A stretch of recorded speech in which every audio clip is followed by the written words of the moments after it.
La parole est à Monsieur Olivier Dassault.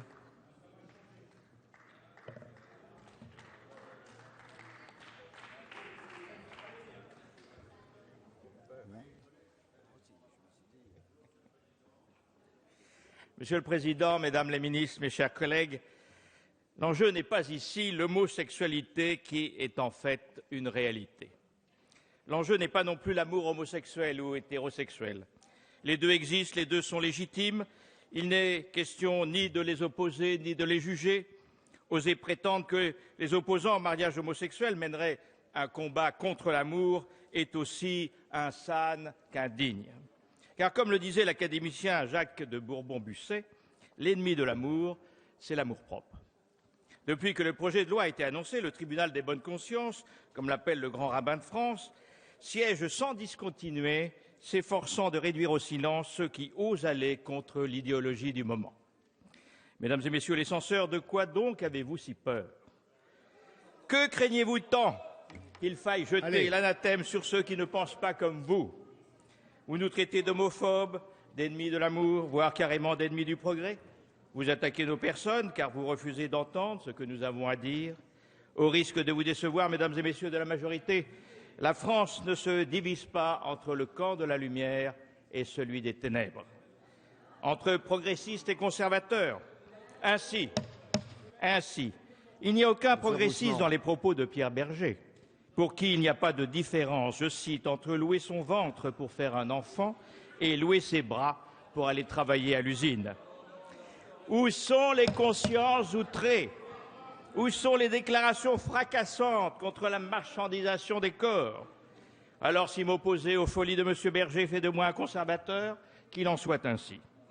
Cette sortie annonce-t-elle le dénouement de la pièce que vous nous jouez depuis quelques semaines, où le mariage homosexuel serait le premier maillon d'une chaîne qui devrait nous entraîner vers l'adoption, la PMA et pour finir la GPA? Votre vision simpliste d'un monde divisé entre le bien et le mal n'existe que dans vos esprits. Ainsi, si des hétérosexuels soutiennent votre projet de loi, on peut être homosexuel et s'y opposer, comme l'a courageusement fait le maire de Chasselas, car l'enjeu dépasse les clivages politiques comme les préférences personnelles. Permettez-moi de vous rappeler les premiers mots de l'étude d'impact du projet de loi. Le mariage est une institution pluriséculaire qui, pendant des siècles, fut indissociable de la fondation d'une famille. Pour la majorité d'entre nous, le fondement du mariage demeure l'union d'un homme et d'une femme pour avoir des enfants. Cela a été dit, redit, cela sera dit encore. Ces Français que vous prenez de haut, eux aussi, ont droit à la parole. Ils sont venus vous le dire en masse et de manière consistante, comme l'a constaté le président de la République lors de la manifestation du 13 janvier. En 1998, Madame Guigou, que je salue, alors garde des Sceaux, s'est levée contre l'adoption par les couples homosexuels au motif que le droit, lorsqu'il crée des filiations artificielles, ne peut ni ignorer ni abolir la différence entre les sexes. Des propos de bon sens qui ne semblent plus avoir cours aujourd'hui. On ne va pas contre la volonté du prince. D'ailleurs, est-elle si affirmée que cela? Devant les maires de France, le président n'a-t-il pas reconnu la liberté de conscience à ceux qui refuseraient de célébrer des mariages entre personnes du même sexe? Expression, il est vrai, retirée le lendemain sous la pression notamment du toujours vert Noël Mamère, qui n'hésita pas à la qualifier de capitulation en race campagne. D'où vient d'ailleurs cette soudaine passion de la gauche pour le mariage? Celui-ci n'était-il pas une institution bourgeoise répugnante selon les mots même de Simone de Beauvoir lorsqu'elle refusa d'épouser Jean-Paul Sartre? Il semble désormais devenu l'alpha et l'oméga de la pensée de gauche. Quelle est la suite? Les anarchistes défendent les vertus de l'État? Étrange époque où gauche et droite s'affrontent à front renversé. En revanche,